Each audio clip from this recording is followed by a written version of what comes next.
Welcome, everybody. Thank you so much for coming to our final event in the Stages Festival weekend. I'm Elise Dewsbury. I'm the artistic director. I'm Scott Guy. I'm the executive director of New Musicals Inc.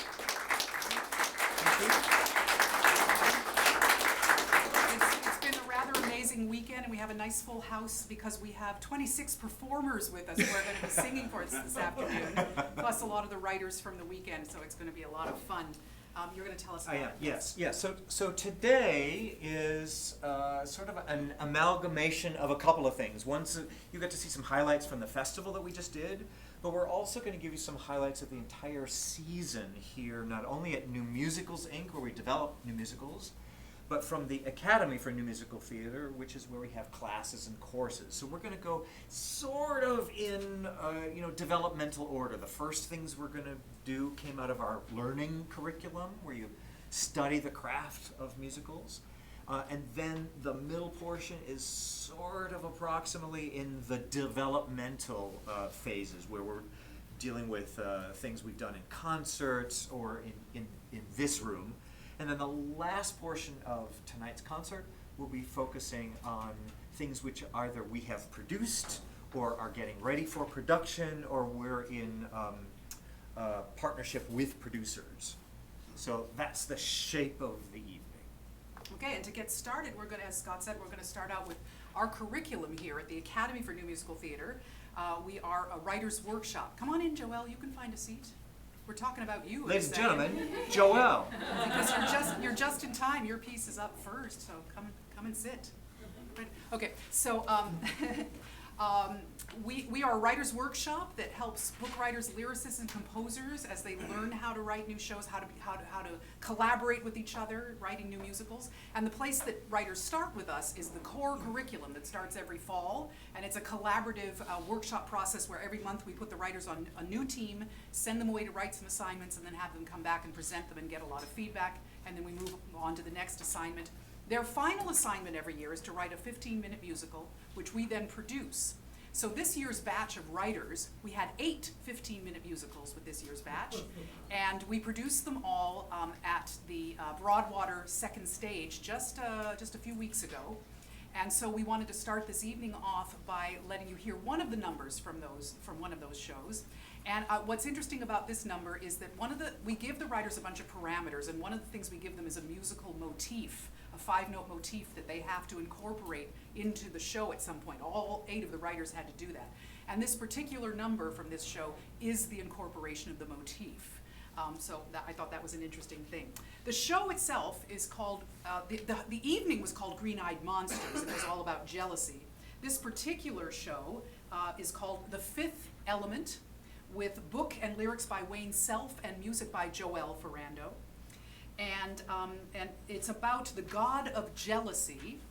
And it's a story about a younger sister who's in the shadow of her older sister. She writes the songs for her sister, but she wishes she could be singing them. And then the god of jealousy comes and offers her a way that she can curse her sister. She, in fact, turns her into a chicken. And then she has her moment to go on stage. So come on up, Janie. This is Janie Morris, who played the role just a few weeks ago at the second stage.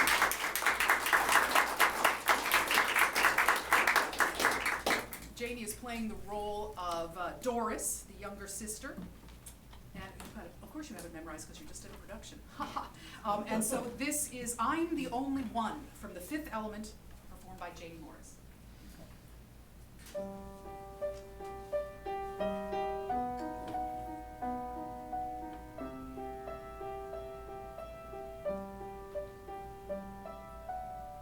I'm the only one, once was one of two. Someone came between us and gave sis her debut. Now I'm the only one, lonely in the dark, scared of taking chances, afraid to show my spark. But I step out in courage, grab for my one chance, laughs that always love to dance. And it feels like I'm the only one who ever felt this way. Noticed, seen, recognized, poised to have my say. Someone came before me. Now her time is done, and mine has just begun. I'm here, and I'm the only one.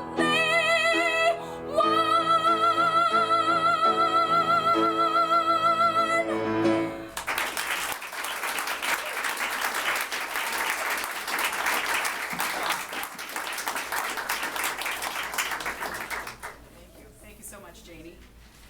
So the next thing I want to move on to is something else that we do every year, which is called the New Voices Project. For the New Voices Project, we reach out to writers who are between the age of 18 and 26, and we ask for submissions from all across the country. And we usually choose 2, 3, or 4 teams to invite to come to do a workshop of their work with our Academy Repertory Company, which is a team of sight-singing, cold-reading actors that meet here every Monday night to help with the development of new work. And we do that workshop with them, and then we allow them some time to think about that and maybe make some revisions, and then we promise them some kind of a presentation. So this year, it's here at Stages in Got Musical. So the first piece that we're going to hear is from one of our 2019 winners, Ryan Martin, and this is from his musical, The Incredible 6,000-Foot Ladder to Heaven. So if I can ask Christina and Leah to come on up and get ready, and I will set this up for you. This is Christina Vallow and Leah Peros, who are actually members of our Monday Night Academy Repertory Company, so they do a lot of this work with us. So prior to this moment in the show, the preteen Hadley, played by Christina, has been dealing with the death of her father. She's been fighting with her mother, I will be playing that part, and hanging out in the woods near their home when she meets another preteen by the name of Spider, and they become instant friends. This is How You Climb from The Incredible 6,000-Foot Ladder to Heaven by Ryan Martin. Oh no, you're upset? You already regret taking me on as your friend and confidant? Well, I knew this day would come. I have to say, it's been a wild, fantastic journey over these past 27 seconds. I have absolutely no regrets. Spider, stop. No, I'm not, I mean, yeah, I'm upset, I guess. Not because of you. I miss my dad. He's the one who taught me how to do this. Maybe we should do something else then, so you don't think about him? No, I want to think about him. But it's making you upset. Yeah, but it's... Never mind, you don't get it. No one gets it. It's fine. I'm fine.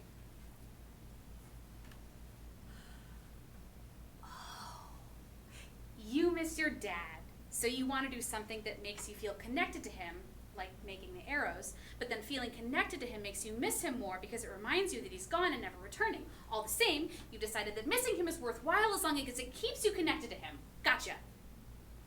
Yeah. Yeah, that's pretty much... Yeah. How did you... I'm very intelligent. If I'm weird, it's because I'm... Well, not just because I'm weird. Cool. But what if there was a better way? What do you mean? What if there were a way for you to connect to your dad without making you more upset? I can't bring him back. True. But what if you could go to him? Are you suggesting... A giant ladder that would reach all the way up to heaven? Oh. Wait, what? I said a giant ladder that would reach all the way up to heaven. No, I heard what you said. I'm just surprised you said it. Well, you don't think it would work? Your dad taught you how to make the bow and arrow. Did he teach you how to make other stuff? Yeah, all kinds of other stuff. Yeah. He was a carpenter. He could make anything. He used to say, If it's a woodworking trick or a David Bowie song, I know it. Well, did he ever teach you how to make a ladder? Well, not exactly, but I could probably figure it out. So what's the problem? Do you really think a ladder could reach heaven? It would have to be very tall. Yeah, but I mean, let's consider it logically. It seems to me that either heaven is or isn't a place, correct? correct. And if it is a place, then it's gotta be somewhere we could get to, right? I guess so. How did you? I told you, I'm very intelligent. It's just, Earth's atmosphere extends thousands of feet from where we are here on the ground. I'm not even sure I could build a 6-foot ladder, let alone a 6,000-foot ladder. And besides, we're not even sure that's where heaven is. What if it doesn't work? Well, then we go to plan B. What's plan B? Plan B is to figure out a different plan. We're gonna call that plan C, but we'll cross that bridge when we come to it. I don't know. Haven't you climbed up a tree before, like 40 feet or more, in order to hang an epic tire swing? Well, listen up, or maybe write this down, or record my voice, because this is like the same thing. From the bottom, it's a schlep to the top, but only one thing to do. Just keep it going step by step and don't stop. You gotta keep pushing through till you check out that view. That's how you climb, one branch at a time. When the road ahead seems impossible and you're jack out of luck, you just take a breath and a tiny step to prove that you're not stuck. Sure, it takes time, but that's how you climb. There. Climbing a tree, building a 6,000-foot ladder to the sky, basically analogous. Now you're getting it. It's all the same thing. What do you think that the Emperor said to Darth Vader when he first showed him the Death Star plans? Weren't those plans kind of half-baked and defective since it blew up? Look, my point still stands. From the starting line, a marathon may seem pretty far. Ignore the haters, keep your eyes to the ground and forget where you are. Till you build the Death Star. That's how you climb, one rung at a time. When the world is telling you to quit and you wonder if they're right. Know that nothing truly wonderful happens overnight. No, it takes time. But that's why you climb. Oh, crap! It's way past 6.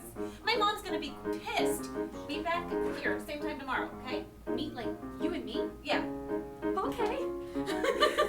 Alright, see ya! Bye, friend! Oh, Spider, what have you done? Bye, friend! Bye, friend! Oh, wait. Spider, what have you done? Oh, there you are.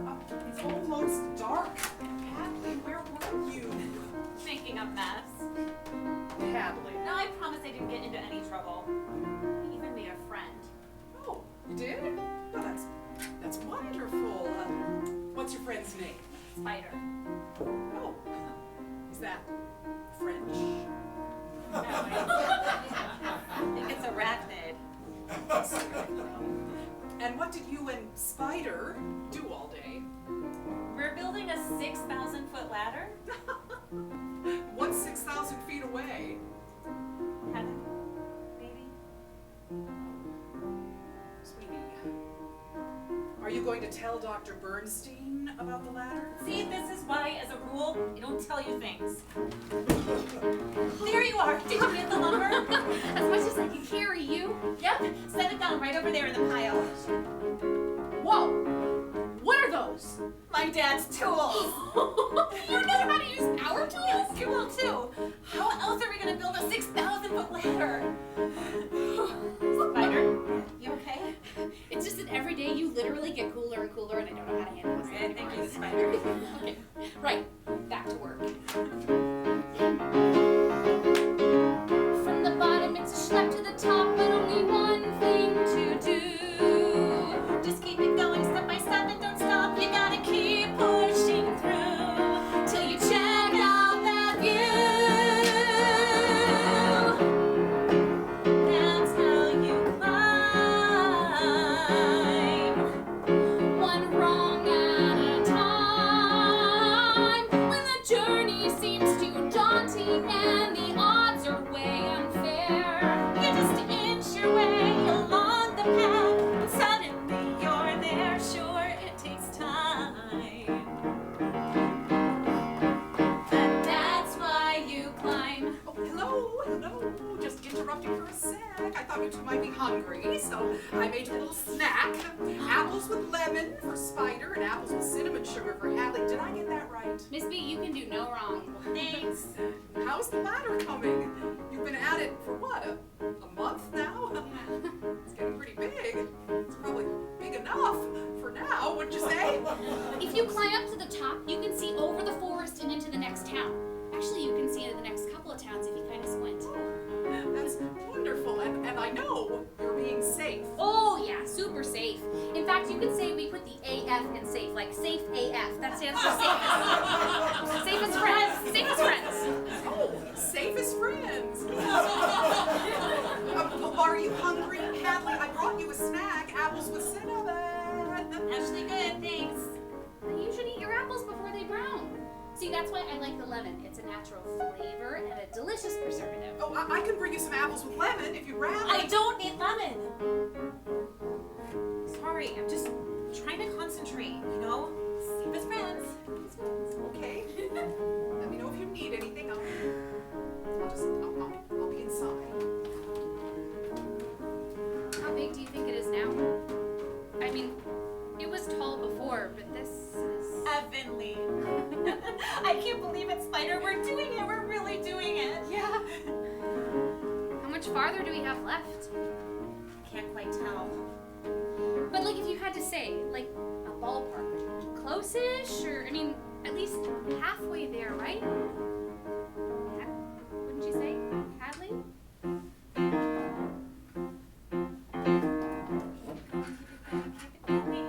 Keep it going, keep it going, keep it going. Rub your eyes, get the rhythm flowing. Power through, cause your work is sewing. Keep it going, keep it going, keep it going. Rub your eyes, keep the rhythm flowing. Every day watch the ladder growing. Keep it going, keep it going, keep it going. Keep it going, keep it going, keep it going. Keep it going, keep it going, keep it going. How tall do you think it is now? I lost count weeks ago. To tell the truth, I'm not really sure. Do you think it's done? Guess there's only one way to find out. From the bottom, it's a schlep to the top. We're talking thousands of feet. Just keep it going step by step and don't stop, cause we didn't build a seat. If we fall, we're dead meat. We just have to climb. One rung at a time. When the path before you freaks you out and you think you'd like to quit, you just take a breath and don't look down. Move on a little bit, just take your time. That's how you climb.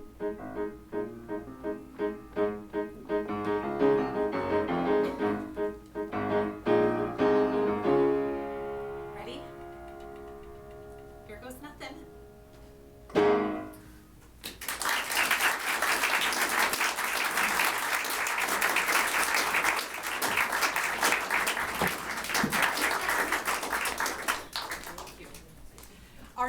New Voices winner from 2019 is Shayna Toe, who is with us today. She flew out from, she's just about to start her senior year at Brown College in Rhode Island. Where are you, Shayna? Right there. Okay, she's going to come join us in a minute. Cool. This first piece written by Shayna is from her full-length musical, Firefly in the Light. So if you want to come up, Jordan and Hallie.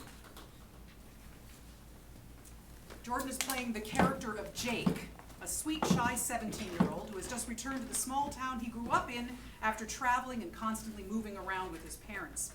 When he returns and talks to his friend, played by Hallie, he not only faces a more inward and stultifying environment than he was used to, but he also finds himself on a different wavelength from the people he once knew and sees how they have grown up and out of what they used to share with him. This is These Four Walls from Firefly in the Light, performed by Jordan Mitchell Love with Hallie Mayer. So that was insane. They were possessed. Oh my god. No. I know that notebook. No, you don't. No. Wendy, no. I remember this one. Hey, give me that back. Give me. Shh. I'm acting. I see the railroad running towards you. I see the sun looking over the sea. My mind wonders and wonders. When will you come back to me? That was terrible. Thank you. Really appreciate the kind words. Got anything new? In this climate, I can't write much around here. Why not? What do you suppose I write about? My mom's kitchen, the fountain downtown? If you were a good writer, I don't think that would matter much where you were. Well, we used to go camping a lot. A different forest every weekend. Late enough in the year, you make it to the top and there's a clear sky, completely full of stars. Sounds really pretty. My parents don't miss it at all. I don't know. Or they do, but they accepted that our life is here now. I can't. So you want to make it out of here too? Wendy, there's a whole different world out there. I wish you could see it. I actually have something. Wrote it a week after we came back. It's a first draft. It's not very good. Just let me hear it.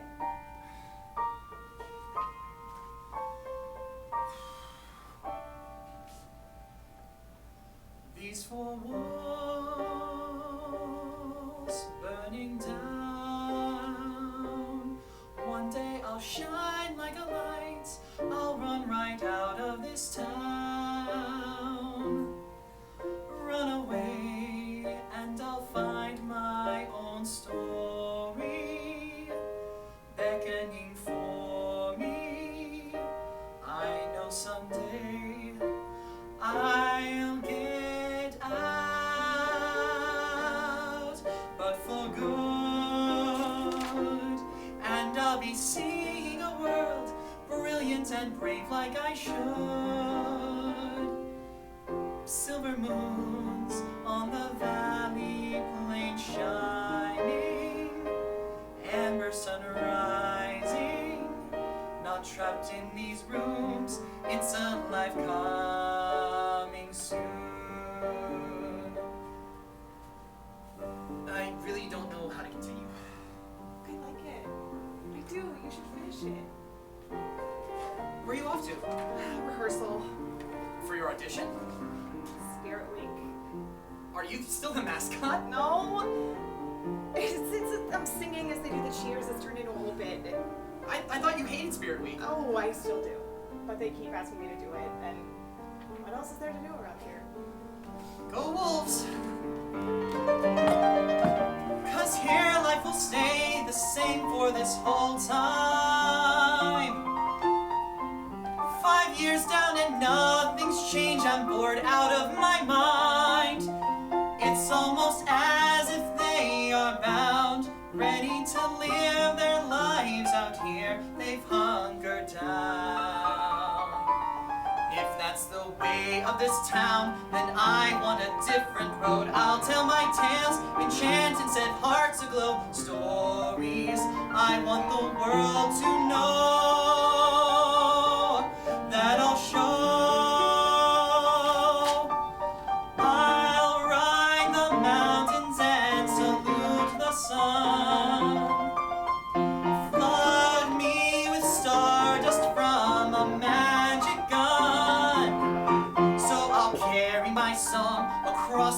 and the sea. And when I'm gone, that's how you'll remember me. All this lies in store. I'll just keep my head down a little more until I can soar. I can wait for goodbye. If I hold on too long, I will forget how to fly. I can't stay at the end of the line here, wasting my time here when I know a way.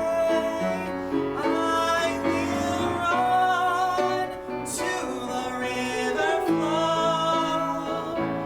Find me, Bohemia, let me go.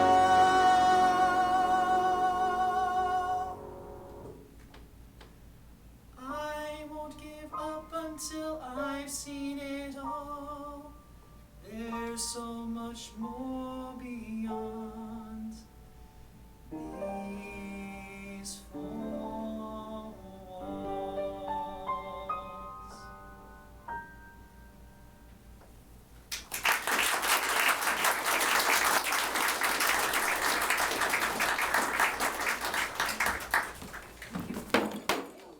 Whoops. I've just been embracing the part, you know, shy and awkward.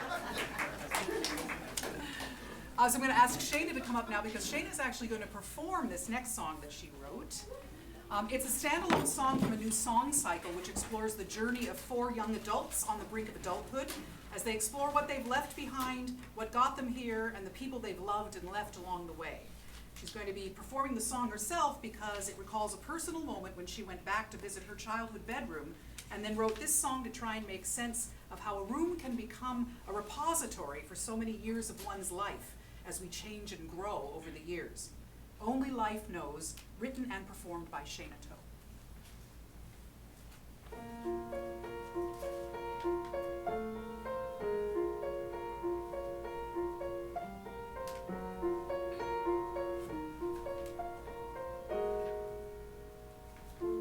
It's exactly as she left it. The room down the hall, dust on the bookshelf, paint scraping the wall. There's a poster still hanging there, the edges are grimed. A stillness has got this place frozen in time. The years are returning in a myriad of scenes, like flashes that burn in a strange distant dream. As she stands in the doorway, she's beginning to trace every movement or memory held in this space, like a pirate ship in the corner, and in the place where the dresser would stand. A fortress fit for a warrior who could conquer even no man's land. And there's a girl right in the center who's just built a world with her mind. Only age, ready for adventure. She's got it all planned and designed. In this life, she's been told that she'll fall, but she'll grow. So though she thinks that she's figured out how it goes, only life knows.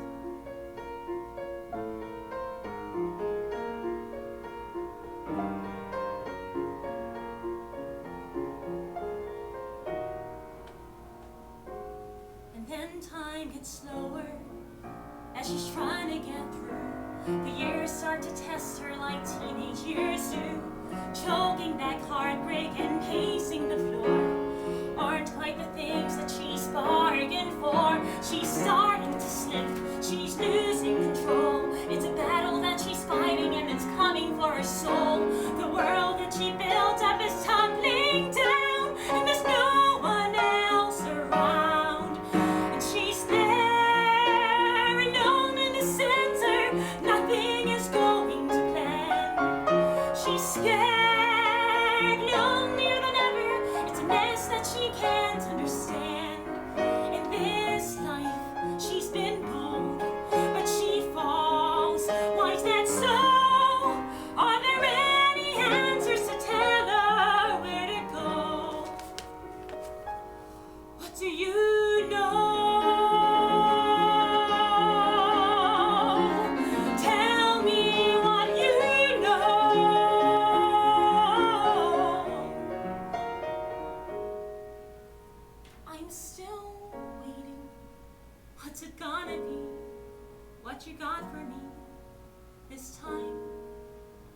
still changing, finding who I am, knowing it's an uphill climb. I'm still making bad decisions and revisions time to time. And there's sometimes I fly and there's some that I sink, but I think I'll turn out fine. So I'm here, back where I started, and I'm gonna keep moving on. I am made from all these parts, and whatever is next, bring it on. There've been highs, there've been lows, but I still got room to grow. But if you ask me how the next part will go, only life knows.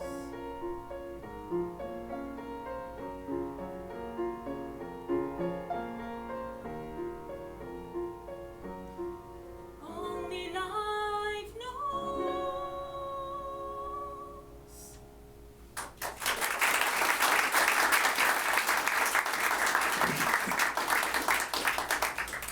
And our last team of 2019 New Voices winners are also here with us today, and they're going to perform and intro their own material. So I'm asking up Evan Johnson and Sox Whitmore.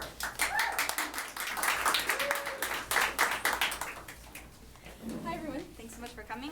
The next two numbers that you're going to hear are from a new musical called We Are Here, written by myself and Evan Johnson, about a high school guidance counselor and 4 of the kids that she works with over the course of the year at a school called West High.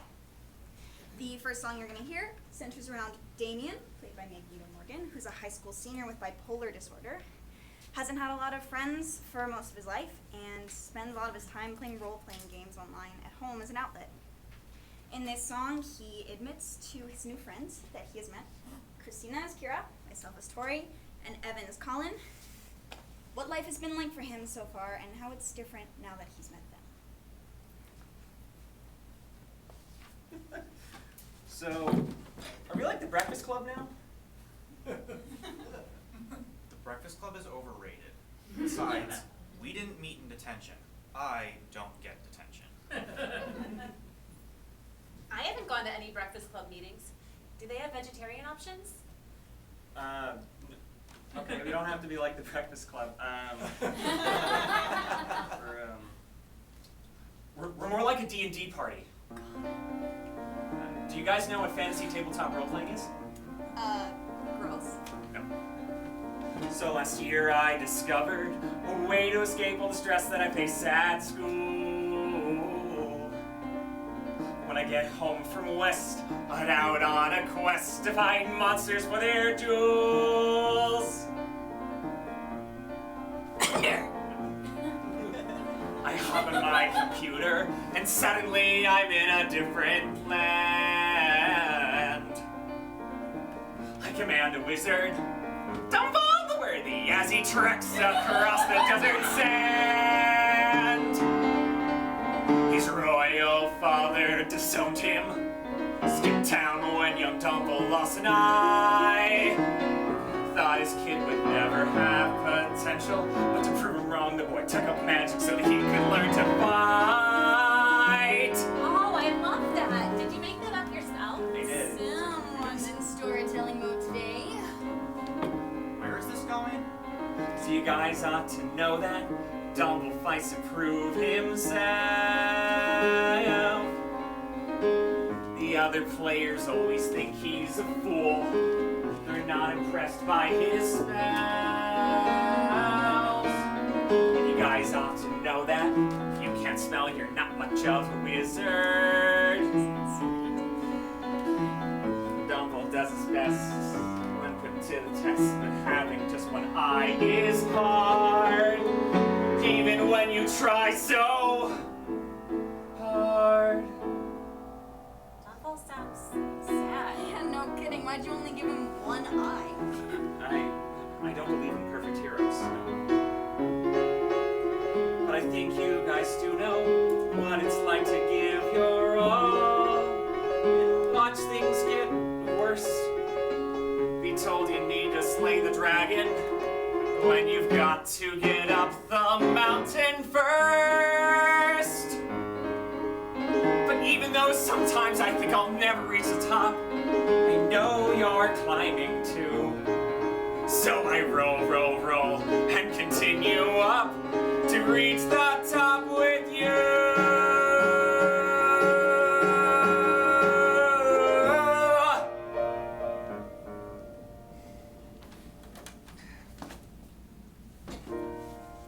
When Donald tries to climb, he doesn't think that he'll survive, 'cause he only has one eye. But to his surprise, he finds that he can fly.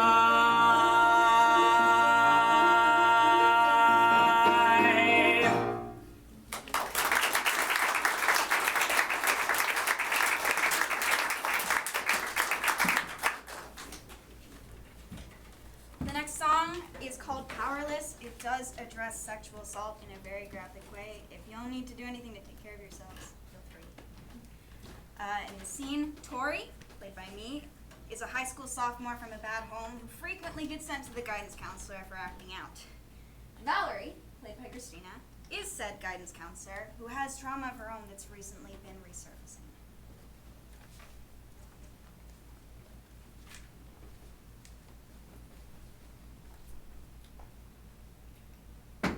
I'm so fucking sick of the asshats at this school. What exactly is an asshat? It's a... I don't know, it's not like it was on my last vocab test. The point is, it's an angry word and I'm using it because I'm angry. It's bad enough that I have to sit through sex fucking ed like I'm not already living it. But then the teacher decides to show a rape video and the guy sitting next to me thinks it's funny to say that she must have wanted it. Rape is funny? Well, I think my fist in your face is funny! You punched him? I would have gone for his balls next if I gotten the chance. Serves him right for making jokes about things he doesn't understand. If you don't mind my asking, 16-year-old cis-het white guys think it's funny to make jokes about the girl that they got drunk and took naked pictures of. Or the girl whose head they shoved between their legs. They think it's funny to do that to someone. Well, it's not funny. It's not fucking funny! They don't know the feeling of being pinned down, how it feels to be blinded and bound, stripped of clothes, left exposed, or grabbed from behind to be beaten and tossed around. But I know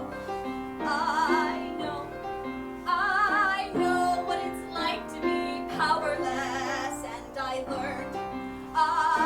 learned to pretend it was effortless, because if they see you're weak, then they'll prey on you.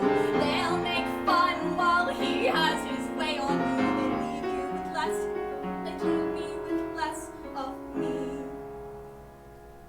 And I know the feeling of hands on my back, how it feels every time he attacks. Stolen voice makes no noise when he comes from behind. I'm held, trapped in the black. 'Cause I know what it's like to be powerless, and I learned to believe in my worthlessness, because if it happened to me, then I'd earned it. If it made me feel dirty, I must have deserved it. And now I have less. I'm left with less of me. So I slept with those girls and those boys. At home I get chosen, but I don't have a choice. And I swallowed my stones with some liquor, so I don't have to picture him taking my picture. But I know, I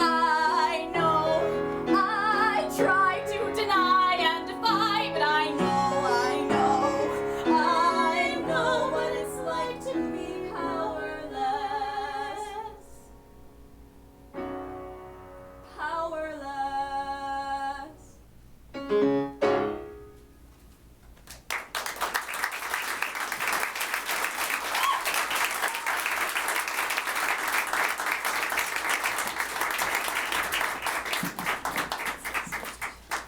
round of applause for all of our new voices under the age of 26.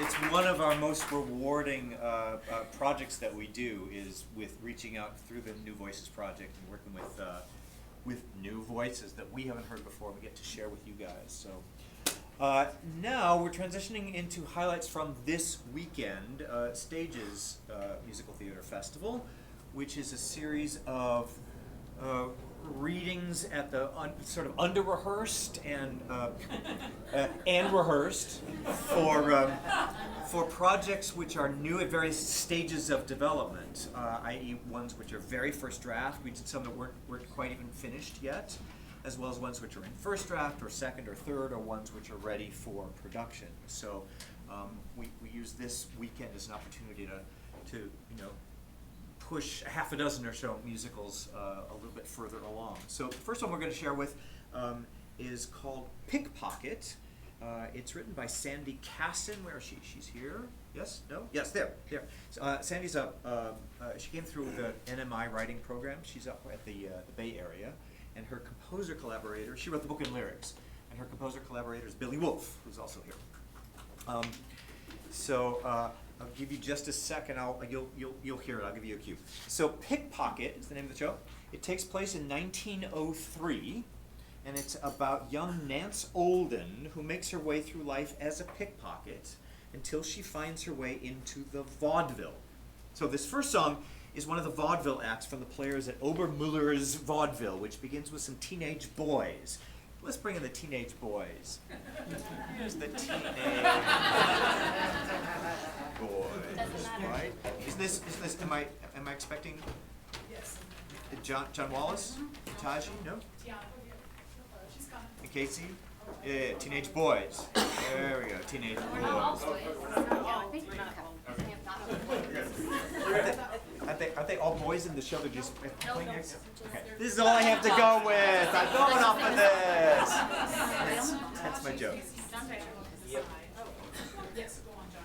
I see they enter into it. So you're just the boys. Okay. So have I humiliated myself? Yes. Am I the color of this shirt? I'm going to read some stage directions while we go through this. Oh, I see. Are you also a teenage boy? Yes. All with the lights. So at the top, this is called Lock It on a Chain, and it's performed by John Wallace, Taji Coleman, Casey Hunter, Ali Costa, and Tiana Cohen. The vaudeville performers, costumed as teenage boys, enter the scene of a pawn shop counter where they are arguing with a fence over some stolen goods they are trying to pawn.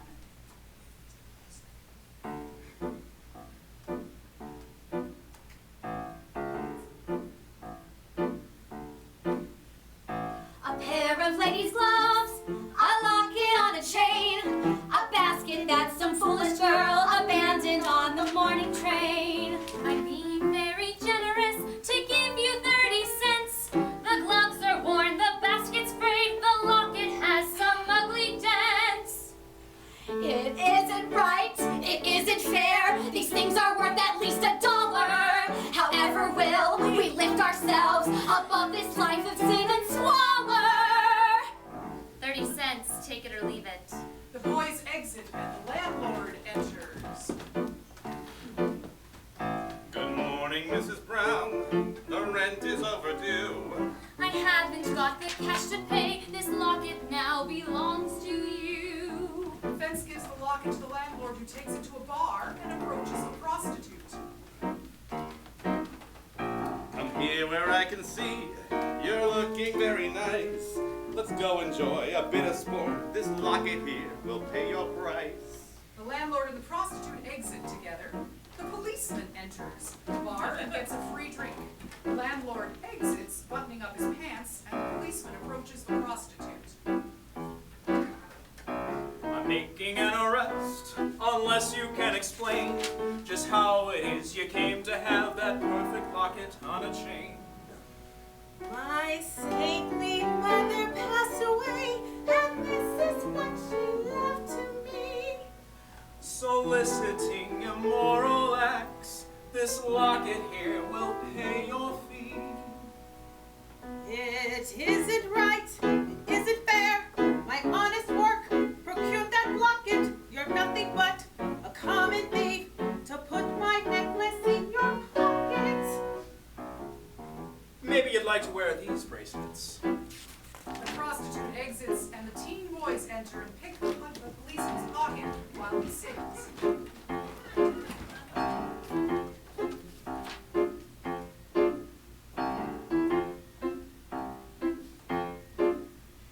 My wife will scold when I get home. You're late again, she will complain. I'll calm her with a little gift, a pretty locket on a chain.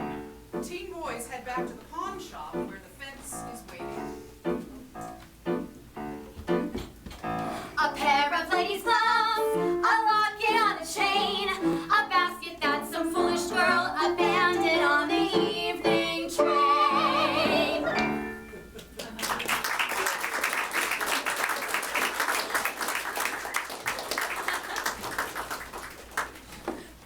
Watch this one go better. So in the second selection from Pickpocket, Nance has almost been caught pickpocketing at Union Station, but she escapes by stealing a fancy red coat from the ladies' room to disguise herself as someone who's from the upper crust. So this is the song she sings when she sees herself in the mirror in this beautiful red coat. This is In This Coat from Pickpocket, performed by Ali Costa.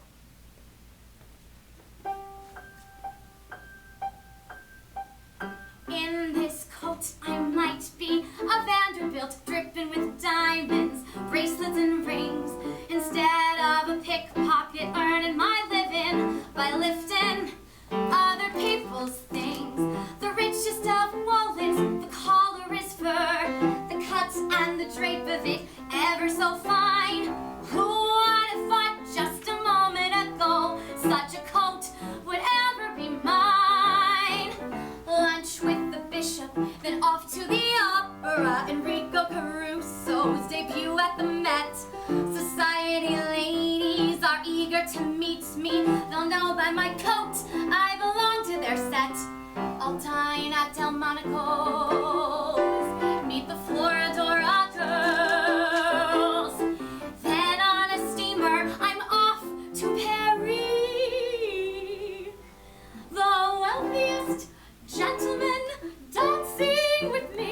To think of a charity orphan escaping across the sea. The richest of wallets, the collar is fur, the cut and the drape of it ever so fine. Who would suspect that tucked into my shirt waist? It's ticking. It's ticking, ticking like a bomb. What if it somehow shows? What if that policeman knows? He'll march into these ladies' rooms and handcuff me and take me to the tomb. And all around me I see bars, bars, bars. Calm yourself, Nance. The person who's wearing this coat is surely a Vanderbilt. Her glamour and wealth and position are easy to see as she struts out of here like a queen. With no one the wiser, she sweeps right on past and goes free.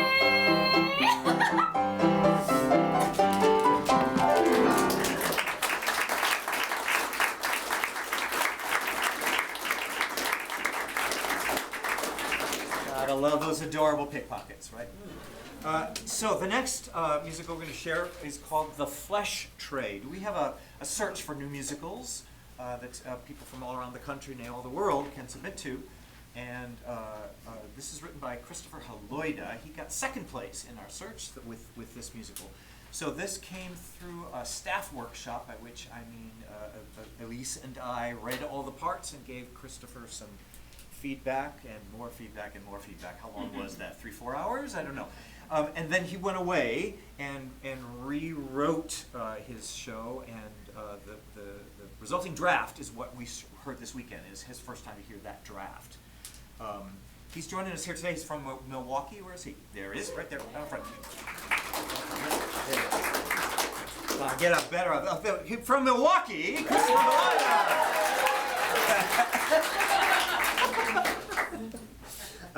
So our lead, her name is Honey. She is a dancer, singer, prostitute. Is she here?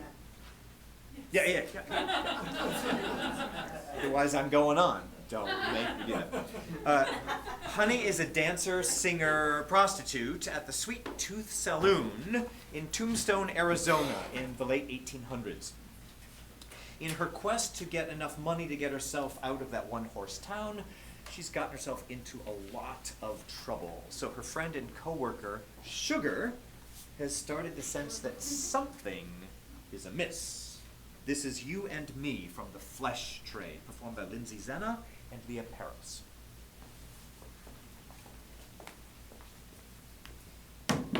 Who's there?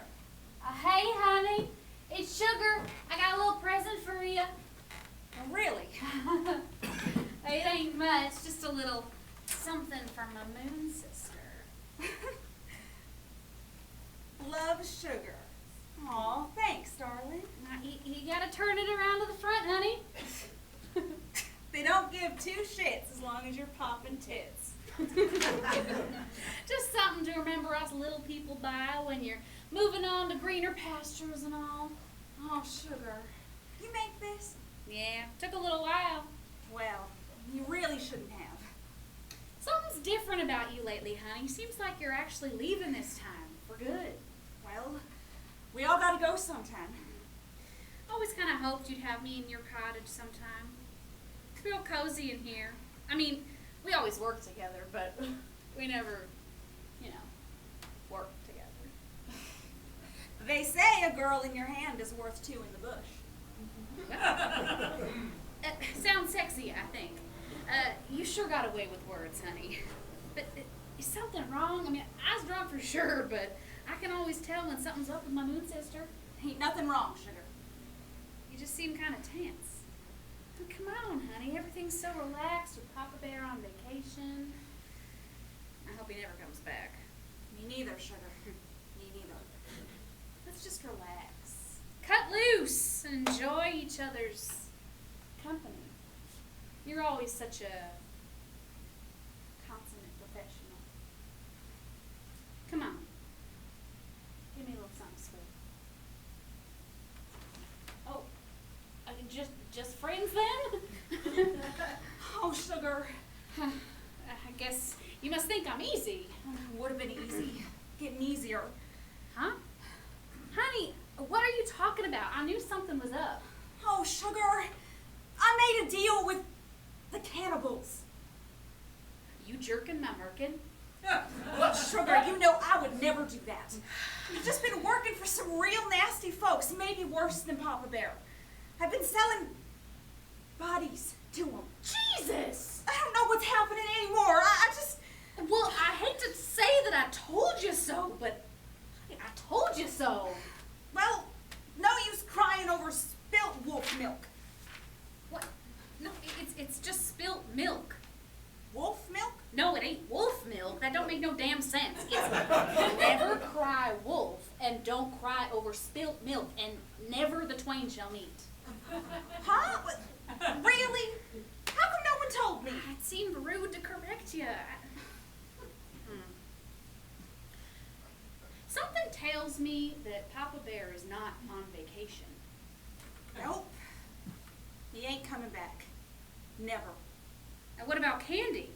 You said you thought she got the syphilis. Probably does. Yeah. But she's also dead. I mean, I killed her. She stole Mama's makeup bag. Oh, really? You love that makeup bag. I went and found it stashed in her room at the saloon. Don't know what happened to the money. She took that secret to the grave. The cannibals ate her, I guess. I try not to think about that too much. I killed Mr. Newski. Oh, the butcher? Oh, man. Mr. Newski had the best bacon. Look, honey. I don't need to know everything.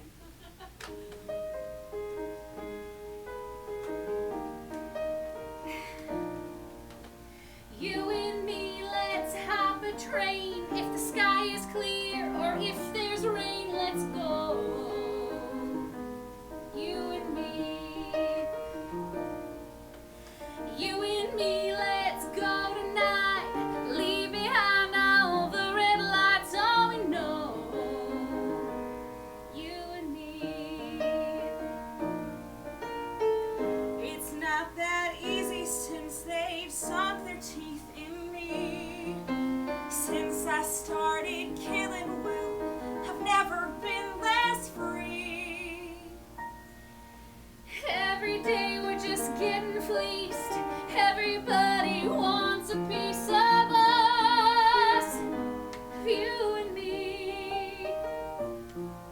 What would we do? Whores on the lam. Ain't no one gonna help us out, and no one's gonna give a damn for you and me. You and me, let's hit the tracks. You don't need a horse, and we'll never look back. You and me. You and me could make our way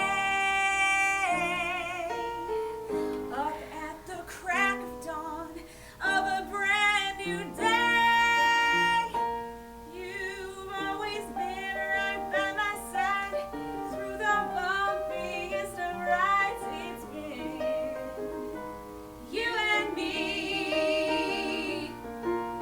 Even when I push you away, you're still here and it'll be okay with you and me. Come on, honey, let's just go. I can't. Not yet. It kills both. I got myself into this mess. I gotta get myself out.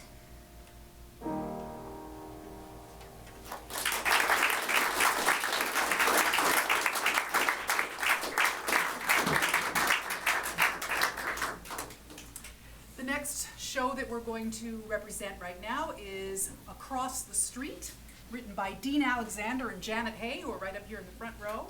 Old Voices Project. Old Voices. Thank you, Dean. Yes. The Old Voices Project, that's right. Dean and Janet have been working on this piece through what we call the sandbox, actually, which is an opportunity for writers to just work on whatever show they're working on at whatever stage of development that it is. Across the Street is an East Side story where the star-crossed lovers are a young Jewish boy and a young Irish girl who live across the street from each other in 1939 New York. Katie's twin brother Ryan is not happy when Katie starts dating Benjamin, and the two young men challenge each other to a boxing match, which only serves to inflame tensions between them. Now, in the first selection we're presenting, Katie's younger sister, Ella Rose, played by Veronica McFarlane, is lamenting the tensions that are pitting her older siblings against each other and wishing for a better world. This is Some Walls from Across the Street, performed by Veronica McFarlane.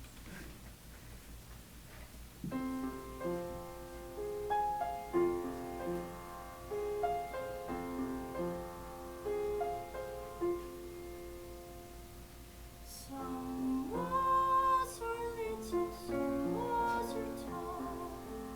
Others are brittle, they crumble and fall. Some walls may rise up out of thin air. Do I question if they're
across the street in one of the lighter moments of the show. It comes from young Benjamin's parents, Esther and Akiva Leibowitz. Come on up, Lori and Ryland.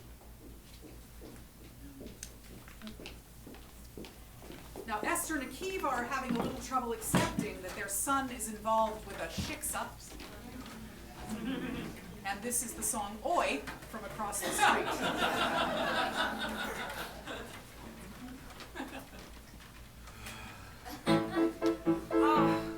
That wine was for next Passover, Akiva. Not anymore. We're being pinned between Benjamin wanting to leave the store and marrying outside the faith.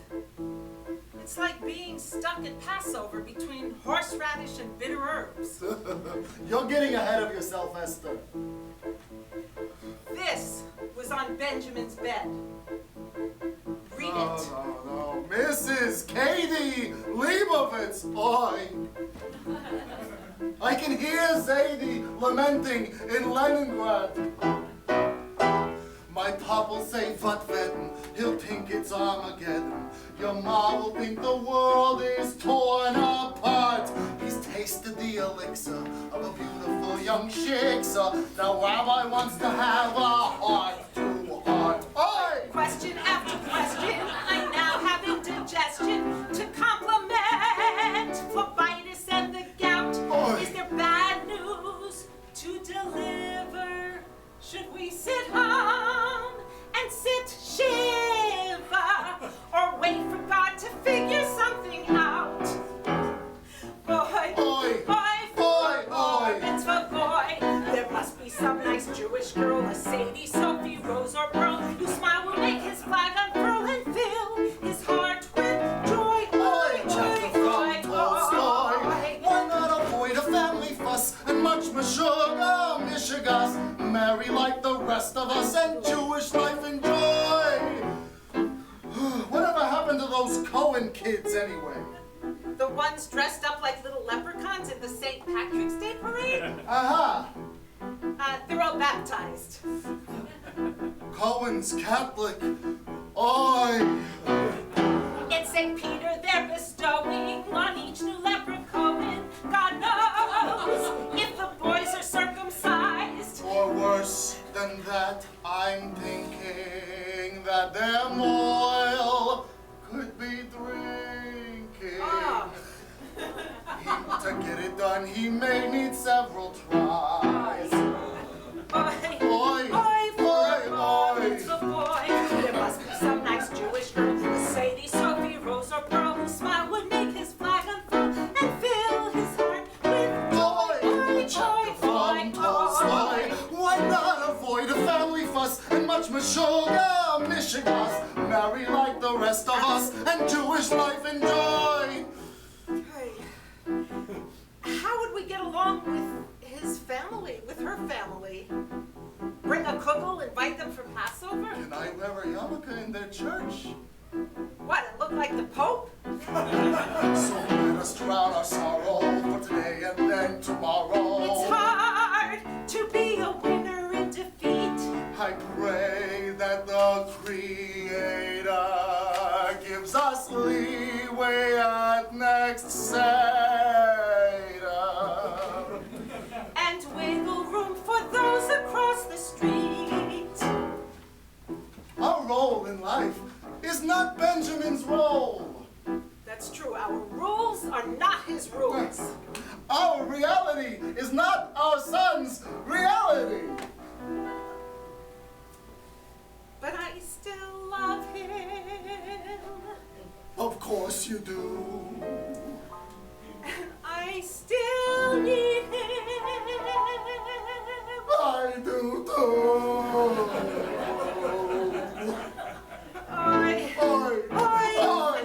Multiply a koi, forget me not skele, a zaftig, shana tatskele, who'll give him all she's got skele.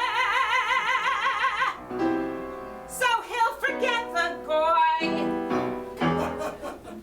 No, tatskele. No Satskilla. Oh, too much. Benjamin will make his own mistakes and learn to live with them. But does he have to live with them under the same roof? Can't tell him what to do. Just like any other Jew. He'd only be more headstrong and entrenched. But he'll strike out on his own with a Kivavit's backbone. And God is known to help entrench a mensch. Oi!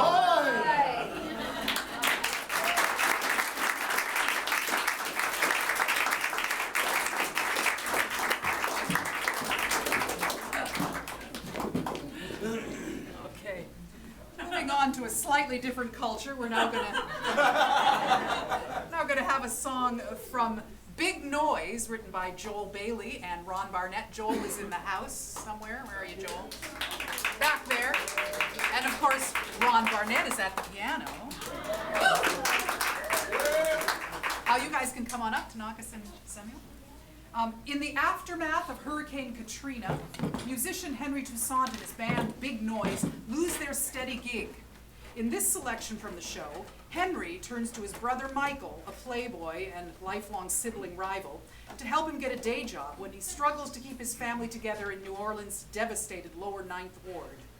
This is Royal Pain in the Ass from Big Noise, performed by Tanakis McLean and Jesemiel Jenkins.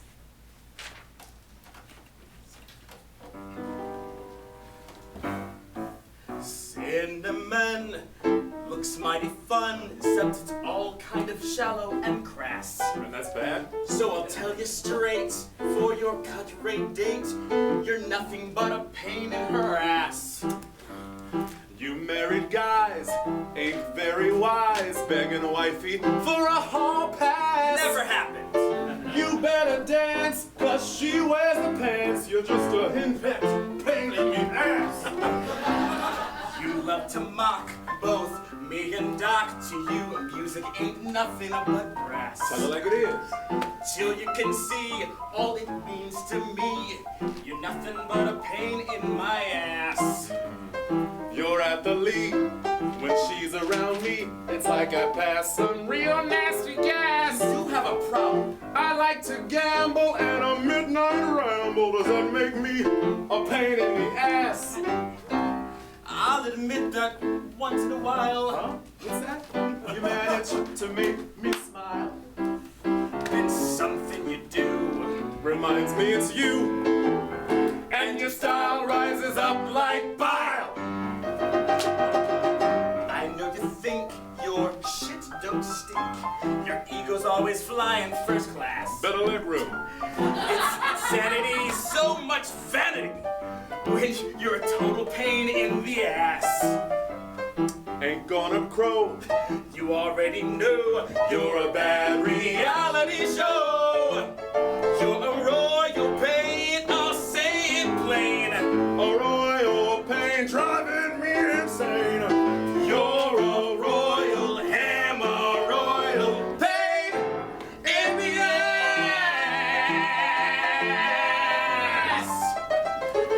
Sure. Love you, bro.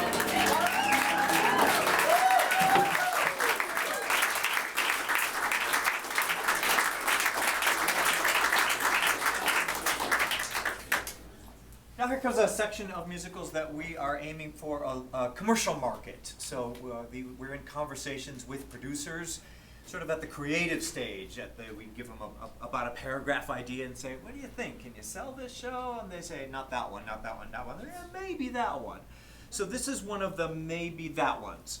The premise we pitch to them is it's a two-person musical, and they go, yes. In which this I'm gonna ad-lib the setup, and then I'm gonna read what the writer wrote. It's a little complex to follow.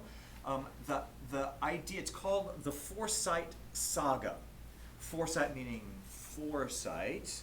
And the premise is that each of the actors plays one character, but 2 or 3 or 4 different incarnations of that character, so that the guy plays an older version, a younger version of him, and the woman plays, I think we're up to, the body count is now 4 versions of her. There's time travel involved, where the older version of the couple goes, that was such a bad idea the day that we engaged to each other, let's go back in time and fix that. And then there's an older version where they say, well, that was a terrible idea fixing that. So they're all sort of going back in time trying to undo that. So guys, why don't you come up, and now I'll, this is Nathan Mohebi and Talisa Friedman who are playing this for us. This is written by Wayne Self and Scott Wilkinson, who are not here tonight, but let's give them a round of applause anyway.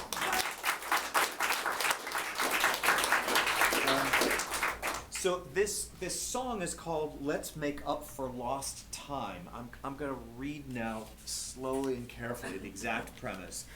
Catch which of it you can. So the Forsyte Saga is about 2 estranged lovers working out their differences through time travel. Samuel suspects that Dr. Liz has learned how to send her consciousness back in time to possess her younger self. Burdened with a fatal diagnosis, he's come to her home to seduce her into giving up that secret so that he can go back in time and take his younger body for a joyride. He finds a lonely Dr. Liz happy to oblige as she secretly wants to see her younger self reunited with younger Samuel. These are the old folks, the older versions, talking about going back in time. All right, this is Let's Make Up for Lost Time.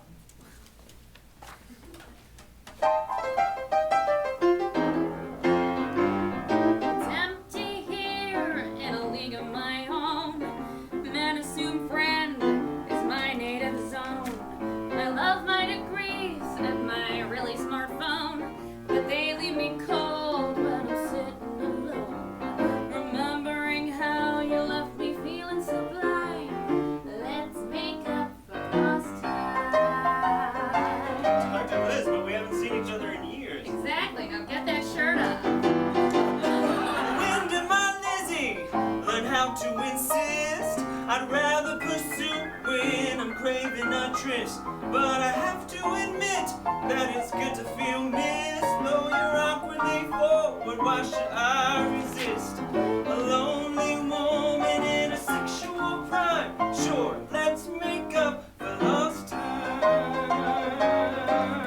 Wait, that's not what I like. Oh, sorry, I forgot. But can you turn like this? No, my sciatica shot, but I can get over here. No, you give me a clot. Well, can we regroup here a second? Yeah, that's a good thought. A gal grows up thinking pleasure is wrong. By the time she beats that, the men have moved right along. A guy grows up, wants to rock in bed. By the time he gets good, his equipment is dead. Getting older is its own sex crime, And there's no making up for lost time. You know, time is never really lost. It's not? We could go back, You said it wasn't possible. but it is. We just have to be quick. 42 minutes, that's all we get. I've only ever needed 5. You want to know how? Sure. Think of this mantra to revisit your youth. The mind can do anything when it knows the truth. Think of all time as happening at once. Convince your brain and your experience shuts. Just forget the way that you reason and rhyme. And let's make up for lost time. Oh, is that all? Just convince my brain. A melon like this could take years to retrain. A little meditation is all it's about, plus a little gimmick that I figured out. So you get the incense and I'll get the chime. Let's make up for lost time. Hey, you ready? Yes. It's all in the senses, in an object you clutch, something you hold that signifies much.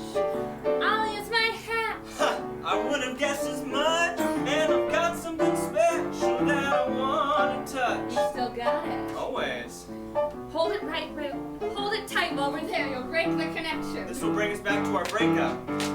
You're ready to slip into a new paradigm. Feels so good to make up. Gonna have a girl to wake up. Now have a life to shake up.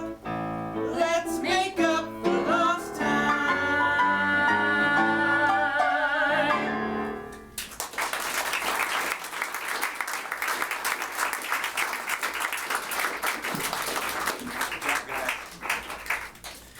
All right, our next selection is from a piece called The Fish Whisperer. This has been developed for a theater up in Wisconsin called the Northern Sky Theater. It's about a 1,000-seat outdoor theater. They do nothing but original musicals. And we have now a very healthy relationship with them. We have developed, I think, 3 musicals that they have done world premieres of. We write it for specifically them and their company. The Fish Whisperer is 7/8 of the way towards their saying yes. We're expecting a green light, by the end of summer, but you never know with them. So this piece has been through a handful of workshops here, and is now we're kind of waiting for green light there. So if the 3 of us could come, I'm actually in this one. Yeah. I also wrote it. I'm also center stage. So this takes just a little bit of setup. You need to know 2 things about this musical. It takes place in a small town in Wisconsin in which 2 things are happening. One, the fish ain't biting no more, and they're trying to figure out why are the fish not biting. They're all blaming each other, or the economy, or the ecology, or noise pollution, or air pollution, and so on. In this selection, I'm playing the mayor of the town, and he's sort of the head of.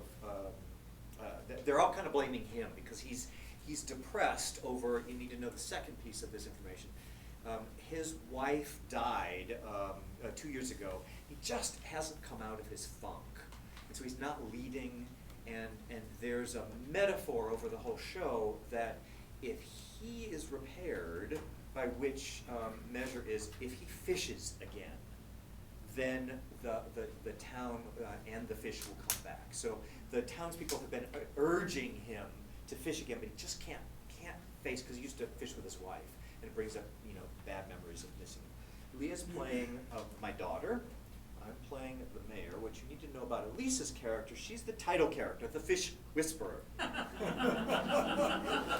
She comes to town and says, I can make the fish bite again. All you need to do is give me $10,000 and I'll teach you the fish dance.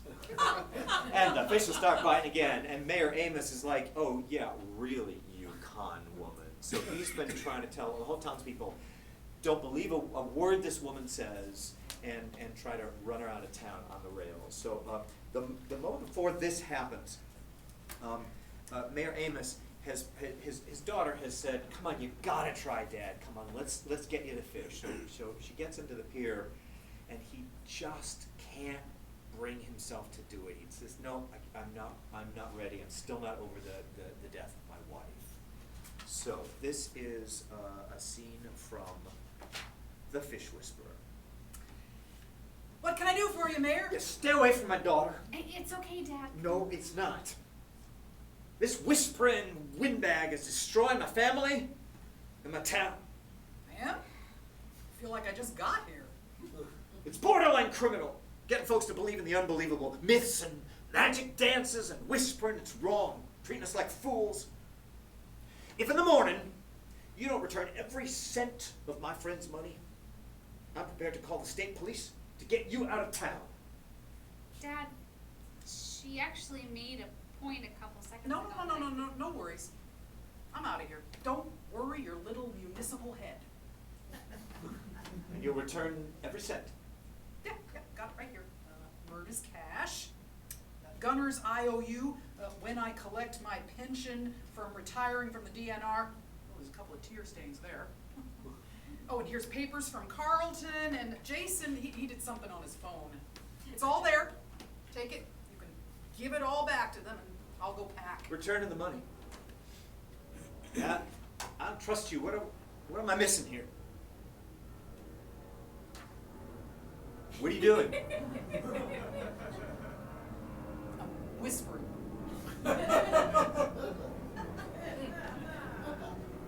You're whispering.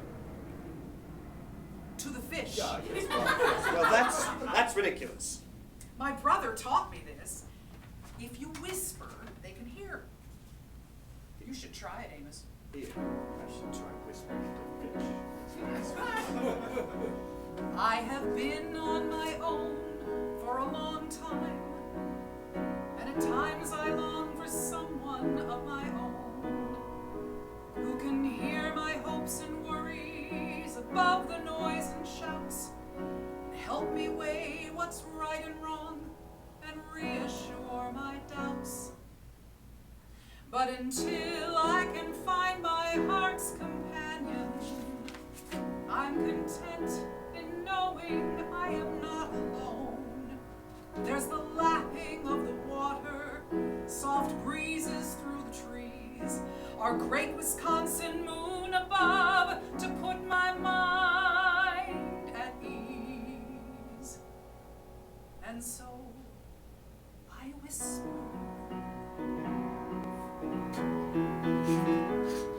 I whisper in the darkness when a summer rain is falling.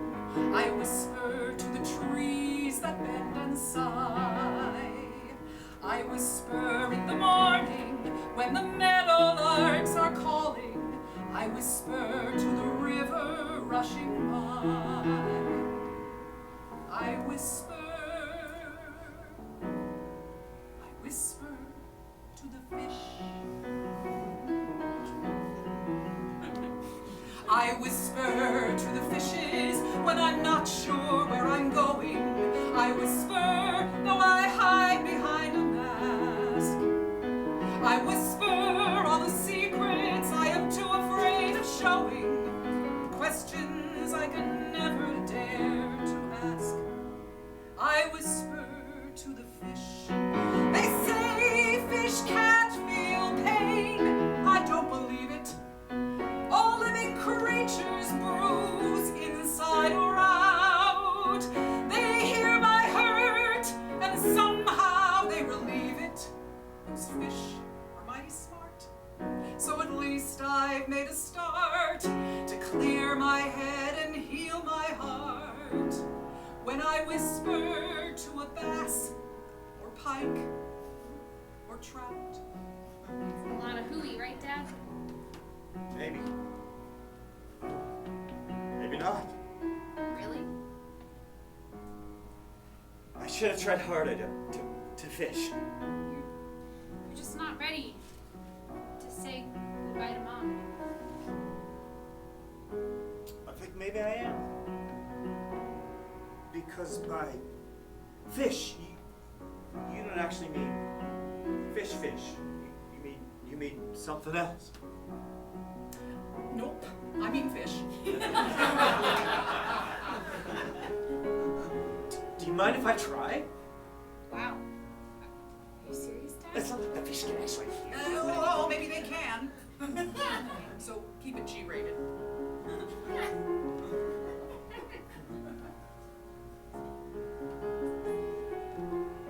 Hey, fish. It's me. Amos.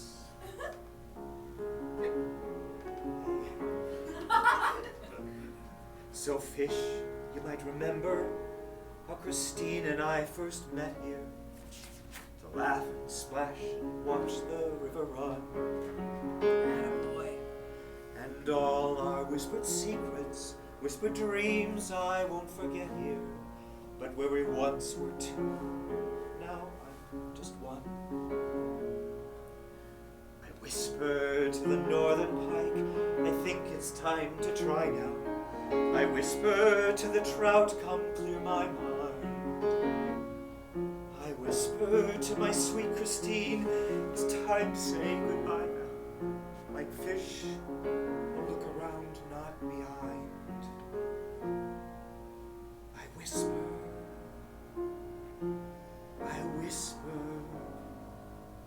to the fish. They say fish don't feel pain, I don't believe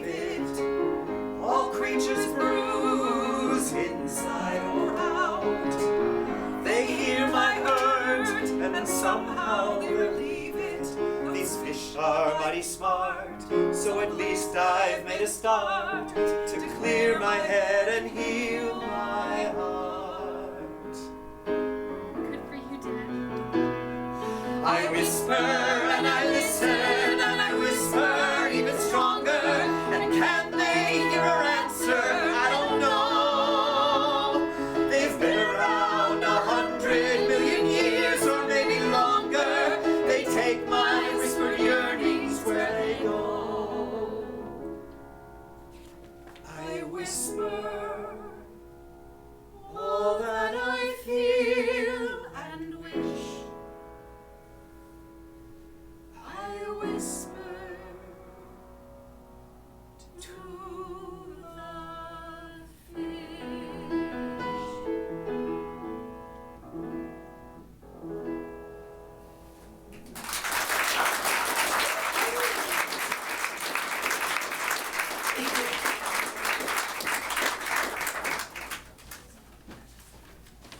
Spoiler alert, the fish start biting. What? The next piece is from a new musical called Who Shot Charlie Chaplin? Based, what? The plot to kill Charlie Chaplin. It's actually based on a true story, well, true urban myth story that once upon a time on William Randolph Hearst's yacht, there was a conspiracy to shoot Charlie Chaplin. And this musical explores the motivations of 5 people who were involved with that plot and 5 people who would want Chaplin dead. So we're doing 2 selections from very early in the musical. William Randolph Hearst had a mistress by the name of Marion Davies. And the very beginning of, Christine, do you want to come up? Yeah. The very beginning of the show, we see the night that Marion Davies met William Randolph Hearst. She's actually singing in a vaudeville theater at the time. So this is a selection from one of the pieces on the vaudeville stage. These are Vaudeville Girls.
The music in the show is written by Kevin Matthew, who's at the piano right there. Book and lyrics by yours truly. Into this scene, Marion Davies then takes over the next moment and says, "Yeah, I'm a gold digger, but I would do good things with. I want to get a really, really rich man, but I would do good things with his money. I would help the poor and help people, in my neighborhood and so on and so on." So she takes the spotlight. At that moment, from the back of the theater, William Randolph Hearst says, "That's the girl I want. I want her. Bring her to me." And so he says to, you want to come up now, Riley? William Randolph Hearst, ladies and gentlemen.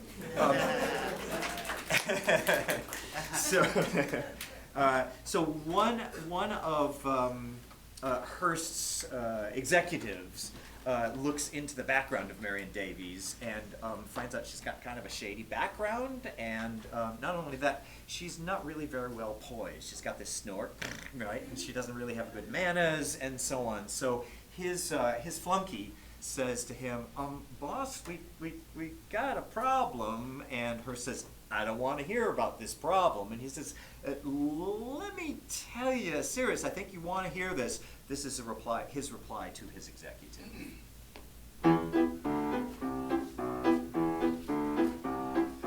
Drop this conversation or drop your employment.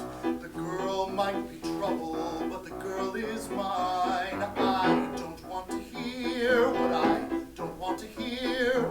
The truth's what I make it, so I'll like it just fine. Drop this investigation, I want my enjoyment. The girl, she is perfect because she is mine. I don't want to see what I don't want to see. The truth's what I make it, the world's my design.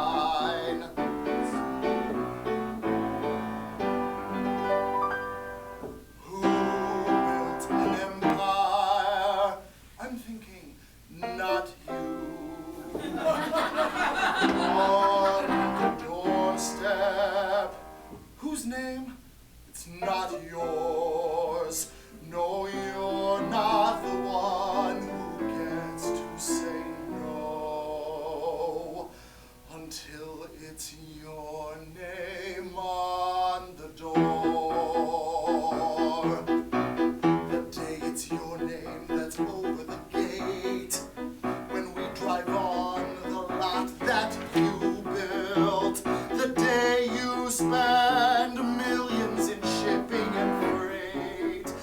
When you own 32 papers and 6 magazines and 17 cars in a row.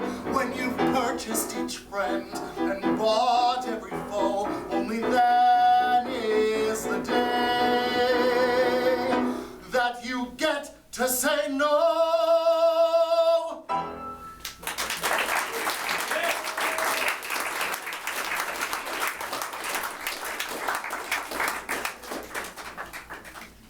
Next up, we're going to have a selection from a show that we actually took into production this summer. You can come back up, Ron. This is a show that was developed with an NMI writer member who came through our Sandbox program and wrote this show and then submitted it to our search and won the search, and then we produced it this past summer just recently at the Hollywood Fringe Festival, and it did so well at the Hollywood Fringe Festival, got such amazing reviews and sold out all of its performances that it now has an extension, and you have a chance to see it this coming Friday night at 8 o'clock or Sunday night at 9 o'clock at the Hobgoblin Theater in Hollywood, still as part of the Hollywood Fringe Festival in their extension program. The show is called The Bully Problem, written by Michael Gordon Shapiro, and we have a bunch of the people from the actual cast with us today, so come on up, folks. We've got Tiana Cohen and Casey Hunter and Allie Costa and Hallie Mayer and Jordan Mitchell Love and Andrew Landecker and Frankie Zabilka. Thanks, everybody. So, at this point in the show, when this number happens, young inventor Kevin has to hide from the bullies in order to finish his science project, and he finds a group of nerds to hang out with, and they've formed something called SLAFPOC, which is the Science, Literature, Arts, Fandom, Philosophy, Other Languages, and Chess Club. But he's still not seeing that the secret to unlocking his own project is through humanity and not robots. He has a robot friend. He needs a little help to figure this out from his fellow nerd Margaret and the rest of his friends. And this is Super Bloom from The Bully Problem with this wonderful group of people.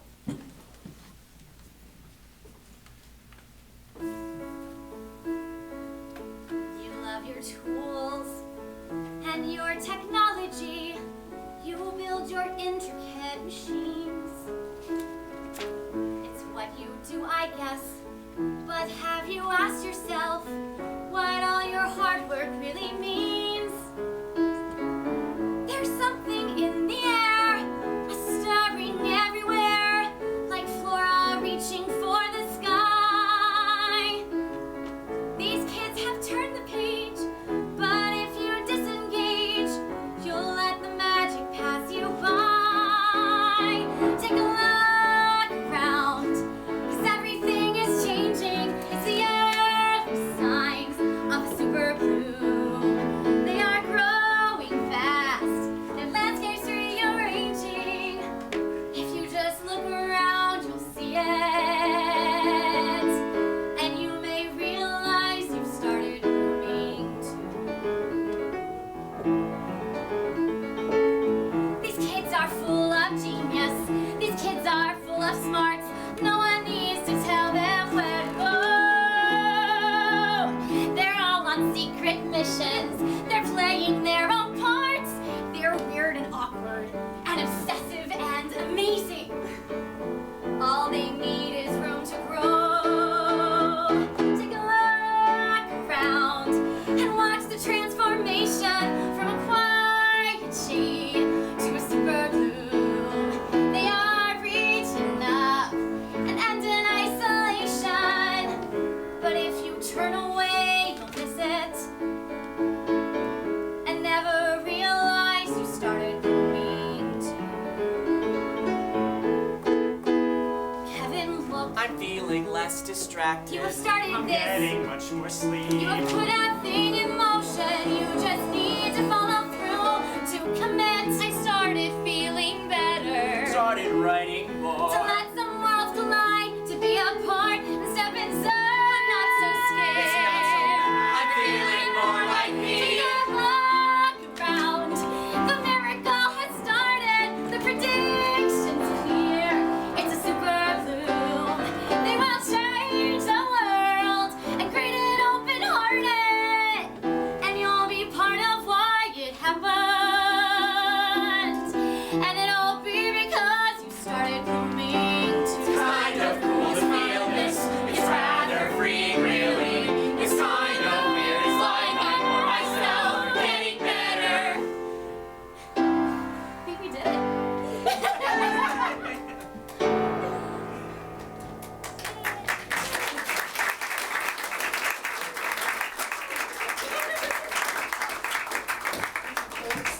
Go to the Hollywood Fringe Festival website and you can get tickets for the show for this Friday or Sunday. Tickets.thebullyproblem.com. Yes, there you go.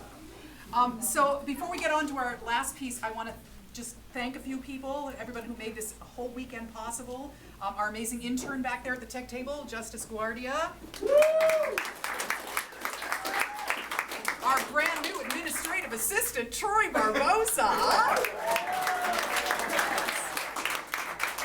All of the writers who've entrusted us with their material this weekend, thank you all so much. All of the absolutely amazing performers who've gifted us with their talents and their enthusiasm this weekend, thank you so much.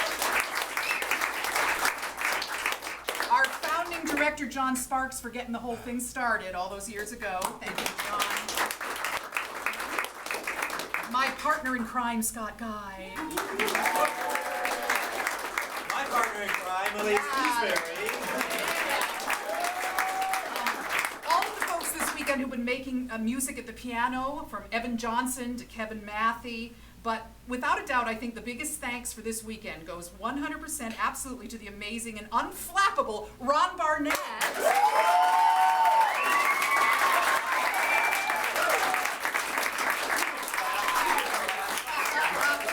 So I think it's only fitting that we close close out this evening and the entire stage's weekend with another song from Ron's show with Joel Bailey, Big Noise, with Ron at the piano and on vocals. And I'm going to invite the whole ensemble of Big Noise to come on up.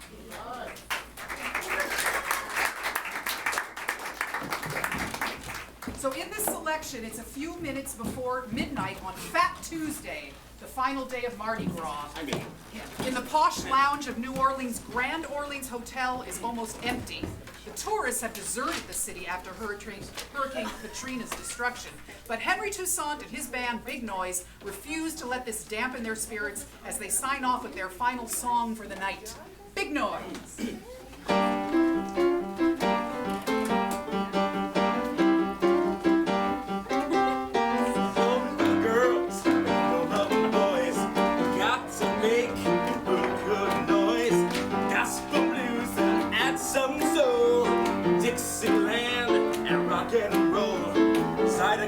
Rhythm and blues. It don't matter what you do. Make a big noise. People will hear it. A big noise. Feel it, the spirit.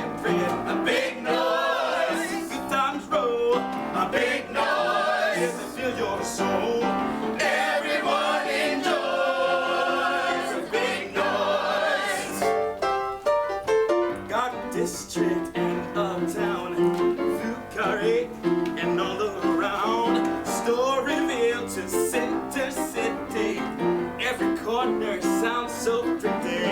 Lower Ninth and Tremaine. Music any time of day.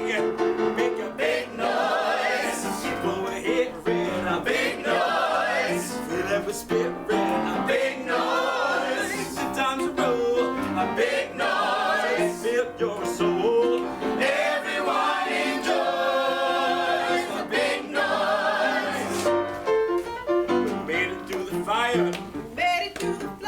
Streak our name Desire With gumbo in our blood. Katrina house screeched. The city almost drowned. Day the levees breathe. But she didn't take us down. No, she didn't take us down. She sure did. Sing it.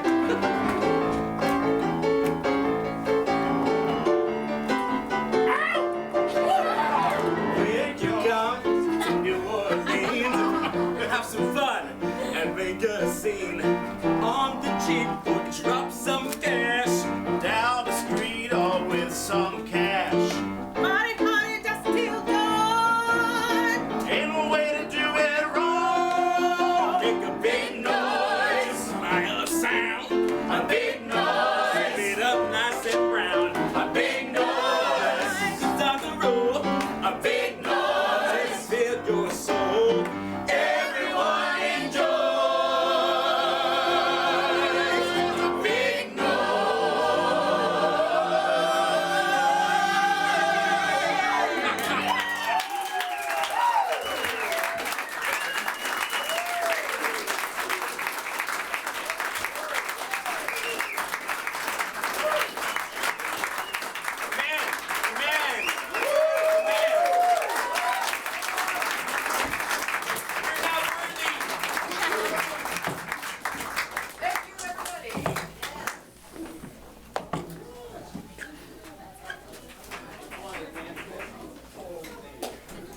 Thank you, Ron. That's all. That's a lot of days and a lot of notes. Yeah, but you do it well. Effortlessly and complaining. Fantastic job as always. Yes. Both the piano and the writing. I look over at some of his scores and it's just like empty bar, empty bar, empty bar, empty bar, empty bar, empty bar. It's like, oh, dude. Though I know sometimes you say, just give me the chord symbols. I'm happier with that. Yeah. I'm happy to read those. Yeah. No, I mean for your score, I mean like, Janet score.